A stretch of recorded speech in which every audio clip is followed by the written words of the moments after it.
Hello and welcome to this special old repeat edition of the Super League pod. You've downloaded our very first episode that we've put out in honour of our 100th episode, which is coming up next Monday. So thank you for downloading that. This was recorded at Mark's house on a Monday evening, and Mark's the first of, as I say, 100 Super League pods. So this is really more of an experiment for you guys to listen to where we came from and where we are now, I suppose. Hopefully there's not a massive difference, but I suspect there might be, Mark. It's been a long time since I've listened to this episode back. I'm dead nervous about this. It was one of the few episodes I did listen to because it was the early days and bits have changed around since then, but obviously there was no feedback and shout-outs in the first episode particularly, but there will be some names that might be familiar that will come up even from the very, very start. Absolutely. And you can listen to me trying to shoehorn Bradford Bulls into the top 8 for that season as well, because it was the season preview, I think, wasn't it? So that'll be worth a laugh, if nothing else. But yeah, a bit of nostalgia though. We hope you all enjoy it, really. Yeah, strap yourselves in, and thank you for all your support so far. Here's to another 100 episodes, and we hope you enjoy our first one.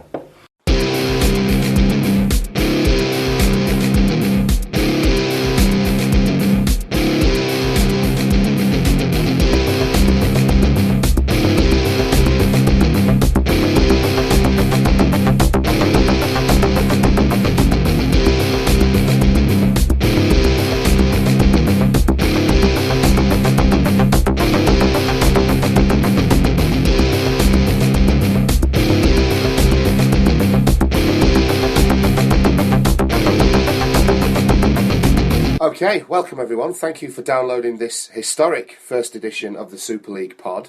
My name's Tom, and my co-presenter and I, Mark. Hopefully, at least fortnightly, you're going to be presenting this podcast as a complimentary cast to go with our blogs and thoughts on all things rugby league related, primarily around England, but also encompassing the NRL. We're going to try and get to a lot of games, a lot of different games, so your team will be covered at some point during the season. And we're going to be looking to involve a lot of fans, either live at the games meeting us beforehand or through Twitter and over the Facebook page. And we'll give you some more details on that later on. For the sake of full disclosure, I'm Tom and I'm a Bradford Bulls fan, and my colleague Mark. I'm a Wigan fan. I'm a season ticket holder at the DW. So Mark's been having a much better time of things than I have recently. Today, the purpose of today really is we're going to be previewing the 2014 season, going through all the Super League teams, detailing their comings and goings and what might affect them in the coming year, where we anticipate they'll finish in the Super League, and then also our predictions for the league as it comes in terms of who's going to win the Grand Final, who's going to make it to the Challenge Cup Final, and our Man of Steel predictions following that. So without further ado, and this is, I assure you, solely alphabetically, let's take a look at Bradford Bulls. Mark, what do you think about the Bulls this year? Well, I think the first place to start is the off-the-field issues. True.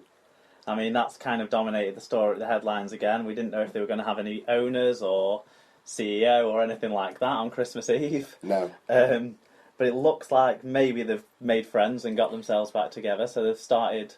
You can start to talk about the signings a bit more. I mean, Winterstein came and went. Yeah. I think what happened, from what I know, and I'm a bit more up on things because I follow Bradford a bit more closely than you probably do. I think there was a lot of brinkmanship in terms of ownership and transfer of shares from Omar Khan to the three guys who now currently run the club. I can't immediately remember their names. Calvert, I think, is one of them. But it seems like they've made some measures to reduce outgoings away from the playing staff, which they ring-fenced. And Winterstein, however you say him now, I think he got a deal. Doesn't matter. No, not really, not at all. Sod him. Frank got a deal with an RU team down under, having gone down under to get married, and very difficult to get a guy back from the other side of the world. And to be honest, I think, as we'll talk about, second row probably isn't an area that we need a great deal of covering at the moment. So no real loss. But yeah, looking at some of the signings, what do you think? Well, I think Gareth Carvell comes in to give some leadership and some experience. You know, you've lost Langley, who was kind of a leader in the squad for a number of years, the only one left who'd won anything with Bradford. So someone who's won some trophies, got a bit of experience, that's where Gareth Carvell comes into the squad. Interesting that he's taken the squad number off Manesi Manu Okafoa. Manu Okafoa, yeah. I'm not as surprised by that. I think Mano Feeding his ego. tends to come off the bench, and Carvel is, in inverted commas, the marquee signing this season. So I think he's going to need a lot of ego massaging, especially since he was not signed on false pretenses, but you sign a deal for a club and it comes out that they're again having financial issues, and a guy like that's going to worry. And I think he's going to be very important for us this year as well. It's not really a long-term signing, but maybe Adam Henry could be a bit more of a long-term signing. He's only a younger player who's come in for Keith Lulia, who's gone back to, I don't know, not play for West Tigers, I think. But I don't know much about him, to be perfectly honest. No, he spent. He was a Roosters player, but spent last season at the Newtown Jets. There's some stuff on YouTube of him. He looks like he's got good feet. Looks like he can find the line. Knows how to get the ball over. He's an unknown prospect, really. He's not played a lot of first grade rugby league, but that doesn't mean to say that he can't cut it in Super League. And I think most Bulls fans quite like a Southern Hemisphere Kiwi centre getting down the line as well. So I think he'll get a lot of support at the club. I know pre-season's been going quite well for him, and a lot of the reports coming out of the Bradford newspaper is that he's looking pretty good. So we'll have to see. It's toss a coin at this stage, really. We spoke about the second row. That's an area of quite a bit of change from the start of last season. Obviously, Whitehead went midway through the campaign, but Dale Ferguson's come in for John Bateman, who finally left the club after all his Twitter moaning about not being paid, and now he gets paid at a better club. But Ferguson looked good in the World Cup for me, and he was good for Huddersfield last year when he played. He's a strong Super League player who can do a really good job. His tackling's probably an improvement on a couple of the players around him. Yeah, that's the reason I like Dale Ferguson as a signing for us. Bateman was at our best tackle percentage last season. I think with 96% of the back rowers. The back rowers. So he's an almost like for like replacement for Bateman, particularly when you think that some of our back rowers have got less than glorious tackle percentages. Danny Addy, Chev Walker. So I think he has a bit of defensive biff for us, and he looks like a big unit who can get around and mix it up a little bit. And of course he tore us to bits at the Magic weekend as well. So yeah, nice to have him on side, really. Talking about those missed tackles, really, he created about half of them. Yeah. Matty Blythe permanently signed to go with Addy, Olbison and Donaldson as your back row. You got quite a bit of depth there. Yeah, I like Matty Blythe. Matty Blythe, I think, played more. He's a good centre as well, Matty Blythe, and unlucky that he was at a Warrington team that was doing as well as it was, because he's a fantastic player in my opinion. Hooker's a position that I have question marks over. Heath Lestrange is off with his baby in Australia. Sydney Roosters bound. Diskin's the only one with any experience, but you don't think it's a problem because you're quite a fan of young 20-year-old Adam O'Brien. Yeah, he's done very well in the under-19s. I think it's a shame that the reserve team competition disappeared, because it would have probably done him a bit of good to play against bigger guys in that competition before stepping up. But if you're going to learn from someone, Diskin's a highly decorated hooker, knows all the tricks of the trade. Hopefully he teaches him only good habits. And to my mind, I think what will happen is you'll see Diskin playing sort of 55, 60 minutes and Adam O'Brien shouldering the rest, and then that gradually increasing through the season. So, yeah, I'm not overly worried about the hooking this year for Bradford. Well, let's move on to the predictions then. I've got Bradford in 12th place. I've picked them as basically the best of the three broke clubs. Yeah. I think they've got a relatively strong group of prop forwards. Scruton had a good year last year. He's a good player. I think you need a few teams to have poor performances to get anywhere near the playoffs. The key man probably would be Brett Kearney. When he was playing well at the start of last season, making lots of yards, scoring lots of tries, Bradford were competing for the top 8 quite comfortably. When his form dropped, the team dropped. I don't know if he's coming back. Is he back in the country yet? He's had a shoulder operation, so he is due back. It hasn't affected his Twitter arm, so he's still he's not too bad, I don't think. But yeah, shoulder up. And I think the man to watch for me is Alex Mellor, because we saw a couple of under-19s games last year and he absolutely tore it up. Yeah. Running down the edge, sort of Gareth Hock or Lee Mossop sort of size and speed. Good-looking prospect. I think he's a good player. And a fan of the show as well. We've had some retweets from Alex as well, so thank you very much, Alex, if you're listening. I think it's probably fair to say that my prediction for the Bulls is through Bulls tinted glasses. Although I can make a strong argument for us finishing in 8th place, which is where I've got us down. especially based on what you see about other teams and how the teams in and around us are doing, I think there's going to be a mini competition really for finishing between 8th and avoiding the relegation places. If we can keep injury free and if we can get on a good roll against the teams that are around us, which is what we found difficult last year, then I think we can probably finish in 8th place. But that is going to rely on us improving defensively, which is why my key man is Dale Ferguson, coming as a big tackling second rower. I like the look of this guy. I think he's going to do really well in a Bulls jersey. And my one to watch, as well as Alex Mega, and we've talked about him now, Adam O'Brien, very, very good prospect in the hooking position as well, and easy to spot because he wears a nice little skull cap, so you can find him on the pitch quite easily. But I think these two guys are going to have big years for the Bulls, and we'll be talking about Adam O'Brien particularly for a number of years to come. Okay, let's move on to Castleford Tigers.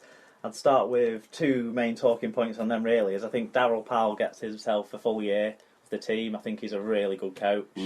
He's proved that before. He's done really well in the Championship with Featherstone as well. I think, time with the side, he could mould them into a bit stronger, more cohesive a unit. And Rangi Chase leaving. I mean, It's a big question. He had more touches than any other player in Super League last year, which for someone who wasn't playing hooker is quite exciting. And he contributed to over a third of their tries for either assists or scoring them himself, mostly assists. So you've got to question where the creativity is going to come from now. They have signed a number of halfbacks. Yes, that's fair to say. They give themselves a lot of options, haven't they, with Brett Seymour, Liam Finn, Luke Dawn coming back. He used to play for Castleford, didn't he? He did, yeah. And Mark Snade as well, known from Salford. I think he might be the one of those that's going to be the most exciting. Yeah, so it's fair to say that he's given himself a lot of options, hasn't he, Powell? And I think he's gearing his team now away from being built around Rangi Chase as well, which is going to be important, isn't it? They're not going to be... I don't think they're going to try and be that one-man team that they were last year. Yeah, I think that should be... allow for some more structured and organised attack, really, which maybe will mean that they're not out of place so much when it comes to then defend when they give the ball away. I mean, Rangi Chase also made a lot of errors last year and missed a quarter of his tackles. Right. So, there's things with losing Chase that you benefit from as well, I think, personally. I think all the other signings are in and out, much of a muchness. I don't really think that we need to go into much detail about those. Is there any you think stand out? Well, I've always got a soft spot for Andy Lynch, and I think it's nice for him to go back to his first club and get a couple of years for them, although he's not getting any younger. But he and guys like Frankie Mariano certainly add some experience, and that I think will help younger guys coming through at Castleford. It can only benefit them, really. I like Justin Carney as well. I've always had a bit of a soft spot for big, aggressive wingers, and as long as he can keep that aggression on the pitch, I think he's going to have a good year this year. Okay, so I think they'll finish 11th. I think the worst of the not quite crippled clubs. I think that's mostly down to Powell as well. I think he'll have a good run. And also, I think key is going to be Weller Haraki. We talked about Lynch bringing some experience in. They've got a really good player with some solid experience from his Leeds time of winning trophies, being in a good environment. So I like him a lot. And the one to watch, I don't know anything about him other than that he seemed to win quite a lot of accolades for the young player trophies and stuff like that through the club last year, is Ben Reynolds. Do we have a position for Ben? Yeah, he's a fullback or a standoff, so, he could join that merry-go-round of players, but he's been given a squad number for this season, which suggests they might want to get him involved. Yeah. I like the look of Weller Haraki. I think he's going to be a key man for Castleford. You and I joke that he sometimes has one good season followed by a bad one, and you think he was pretty good last year, so hopefully that doesn't hold true for the Castleford Tigers, and he has another good season for them, because I think he's going to be very important. And I've looked at Adam Milner as my one to watch. Again, he's been around the game for quite a while, and he's only 20, so hopefully you've got something that's in the pipeline for England as well if he keeps developing. Excellent stuff. Let's move away from England, though, and go to the Catalan Dragons. Nicely done, sir. Now, I have a few links on Twitter with people who are Catalan Dragon fans, and I've got a bit of a mixed response. The French-based ones seem quite downbeat on the fortunes possibly this season. They think lower end of the A, there's a lot of rebuilding in the club. they don't think it'll be possible to replace Casti, who was like a driving force, really. Apart from the first year in Super League, he wasn't really up to much. But then after that, he embodied